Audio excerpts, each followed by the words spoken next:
हे समस्त मूल निवासीगण, शिव दयालय बहुजन पुस्तकालय की ओर से सभी बहुजन वीर वीरांगनाओं को हार्दिक वंदन और आप सभी को जय मूल निवासी से सादर अभिवादन।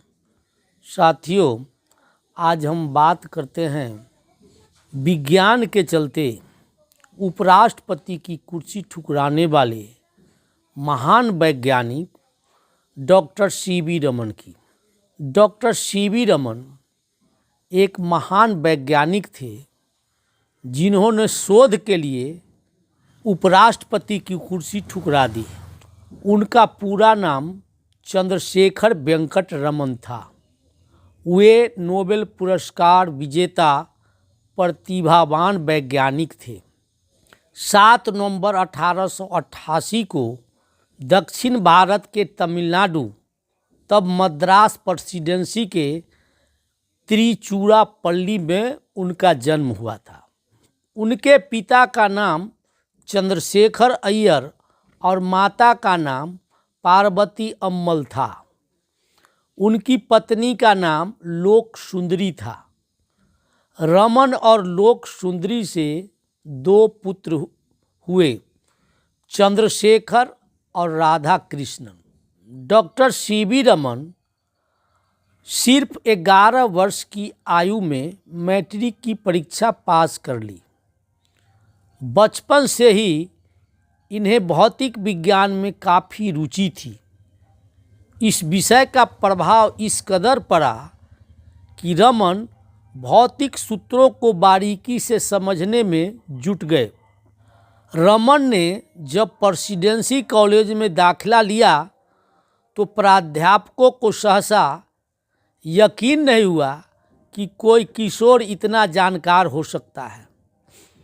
1904 में रमन भौतिक विज्ञान में बीएससी की परीक्षा पास की और स्वर्ण पदक हासिल किया। पारास्नातक की पढ़ाई भी उन्होंने भौतिक विज्ञान में ही की। Professor RS. जोन्स के प्रेरित करने पर उन्होंने लंदन से प्रकाशित फिलोसॉफिकल पत्रिका में शोध पत्र प्रकाश का आणविक विकिरण भेज दिया, जो प्रकाशित भी हुआ। उसके बाद रमन की प्रतिभा की गूंज विदेशों में भी होने लगी। उन्हें यूनाइटेड किंगडम से मास्टर्स करने का न्योता आया, लेकिन ब्रिटिश जलवायु के अनुकूल स्वास्थ्य न होने के कारण वे परदेश नहीं जा सके। रमन ने 1917 में वित्तीय सिविल सेवा परीक्षा में प्रथम स्थान प्राप्त किया और कलकत्ता में सहायक लेखापाल के पद पर आसीन हुए। हालांकि प्रयोगशाला के बिना इस शख्स को मोटी मोटी फाइलें नहीं लुभा सकी। जल्द ही उन्होंने लेखापाल की नौकरी छोड़ दी और कलकत्ता विश्वविद्यालय में व्याख्याता बन गए। इसी दौरान लंदन में एक सम्मेलन में रमन ने विश्वविद्यालय का प्रतिनिधित्व किया।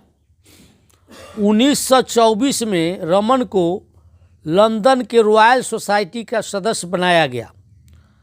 28 फरवरी 1928 को विज्ञान के क्षेत्र में नवीनतम खोज हुई, जिसे नाम दिया गया रमन प्रभाव। 1930 में रमन को प्रकाश बिखेरने के सिद्धांत और रमन प्रभाव के लिए भौतिकी के क्षेत्र में नोबेल पुरस्कार से सम्मानित किया गया। विज्ञान के क्षेत्र में ये प्रतिष्ठित पुरस्कार पाने वाले वे प्रथम एशियाई व्यक्ति थे। चूँकि 28 फरवरी को ही रमन प्रभाव की खोज हुई थी, इसलिए हर साल इस दिन राष्ट्रीय विज्ञान दिवस मनाया जाता है। रमन ने कई पुस्तकें लिखी। उनके 2000 से भी अधिक शोध पत्र प्रकाशित हुए। ब्रिटिश सरकार ने 1929 में रमन को नाइटहुड से नवाजा। 1934 में भारतीय विज्ञान संस्थान के निदेशक बने और सेवानिवृत्त होने के पश्चात 1948 में वे रमन इंस्टीट्यूट बेंगलुरु की स्थापना की। 1948 में भारत सरकार ने उन्हें राष्ट्रीय व्याख्याता घोषित किया और 1954 में सर्वोच्च सम्मान भारत रत्न से सम्मानित किया गया। 1952 में डॉक्टर सी.वी. रमन के सामने प्रस्ताव रखा गया कि वे देश के उपराष्ट्रपति पद पर आसीन हों, लेकिन रमन ने यह कहकर मना कर दिया, मैं अपनी प्रयोगशाला में मस्त और व्यस्त रहना चाहता हूँ। उनका पूरा जीवन विज्ञान को समर्पित था। वे पक्का देशभक्त थे और भारतीयों की पीड़ा को अपना पीड़ा मानते थे। 21 नवंबर 1970 को सी.वी. रमन का परिनिर्वाण हो गया। समस्त मानव जाति डॉक्टर सी.वी. रमन का आभारी रहेगा। उन्हें कोटि कोटि नमन। आप लोगों ने बड़े धैर्य से मुझे ध्यानपूर्वक सुना, इसलिए कोटि कोटि आभार। फिलहाल इतना ही, फिर मिलते हैं अगले वीडियो में। अगर वीडियो पसंद आए तो उसे सब्सक्राइब करें, लाइक करें और शेयर करें। जय भारत, जय संविधान, जय विज्ञान, जय मूल्यवासी, जागो मूल्यवासी, जागो जागो मूल्यवासी।